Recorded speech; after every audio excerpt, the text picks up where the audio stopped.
Mandela and Trump, the unlikely leadership blueprint.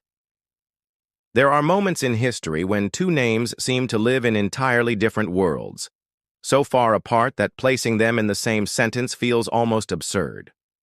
Nelson Mandela, Donald Trump. One is the image of a freedom fighter who endured decades in prison, emerging as a unifying force for a divided nation. The other, a billionaire businessman who built a brand recognized across the globe, stepping onto the political stage with a disruptive style the world had never seen before. They couldn't be more different in background, tone, or mission. And yet, when you strip away politics, ideology, and personal opinion, you find an unlikely truth. Both men reveal a leadership blueprint that transcends context.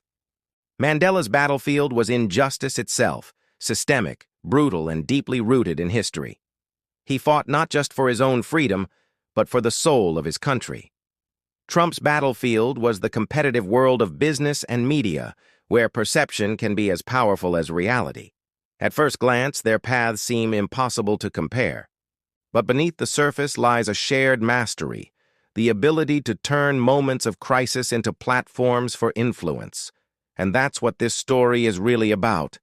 Not about agreeing or disagreeing with their politics, but about extracting the rare leadership principles that made both impossible to ignore. In a world where attention is fragmented and trust is rare, their lessons may be exactly what you need, not to become them, but to become the clearest, most effective version of yourself.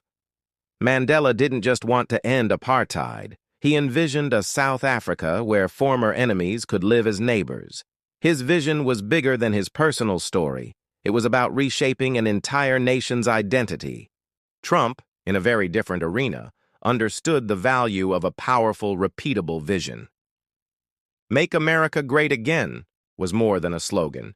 It was a simple, emotional call that his audience could remember and repeat. The lesson? Leaders who create movements don't just solve immediate problems. They paint a picture of a future people can believe in. Your vision must be so clear that it can outlive you, so simple that anyone can repeat it, and so bold that it demands attention. Mandela was called a terrorist, a threat to peace, a danger to the status quo. This doesn't mean ignoring feedback. It means anchoring your decisions in a clear set of principles. If your confidence is fragile, the world will break it. If your confidence is grounded in conviction, no headline, rumor, or opposition will shake you. Confidence is not arrogance. It's the belief that your mission matters enough to withstand storms. Mandela's 27 years in prison could have been the end of his influence. Instead, it became the foundation of his moral authority. By enduring hardship without bitterness, he emerged not as a victim, but as a symbol of resilience.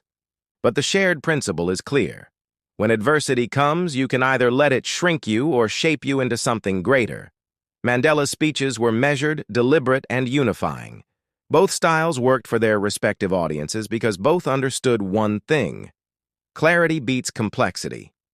In leadership, your message must pierce through distraction.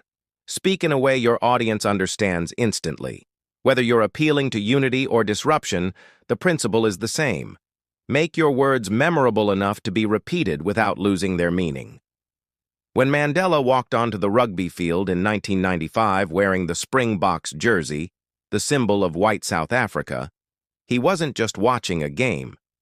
He was rewriting the national narrative in real time. Trump, in his own way, mastered symbolic acts, be it the gold letters on his buildings or staging rallies in strategic locations. People remember symbols more than speeches. As a leader, the image you project can open or close hearts before you say a single word. Use this power intentionally. Mandela sought unity, but he didn't avoid taking sides on moral issues. Trump often embraced polarization as a way to energize his base. The truth is, leadership often requires you to risk alienating some in order to inspire loyalty in others. Trying to please everyone leads to diluted influence. The question is not whether you polarize. It's whether you polarize for the right reasons. Stand so firmly for your core values that people can instantly tell where you stand, even if they disagree. Mandela was a master of shifting strategy without abandoning his values. He went from militant resistance to political negotiation without losing credibility. Trump moved from business mogul to reality TV star to political leader, adapting to each arena's rules while keeping his brand intact. Great leaders are shapeshifters in execution but immovable in identity. They know when to change tactics and when to hold the line. You don't have to be a global icon or billionaire to apply these lessons. Leadership isn't about the size of your stage, it's about the depth of your influence. Whether you're leading a team, a business, a community, or your own family, the blueprint remains the same. Cast a vision people can see and feel. Stand unshaken when resistance comes. Turn adversity into authority. Communicate with clarity. Use symbols wisely. Accept that polarization can be power. Adapt without losing who you can be patient or provocative, unifying or disruptive. But if you commit to these principles, you will not be ignored. If this message sparked something in you, share it. Somewhere, someone is waiting for the kind of leader you could become, if you only dared to lead.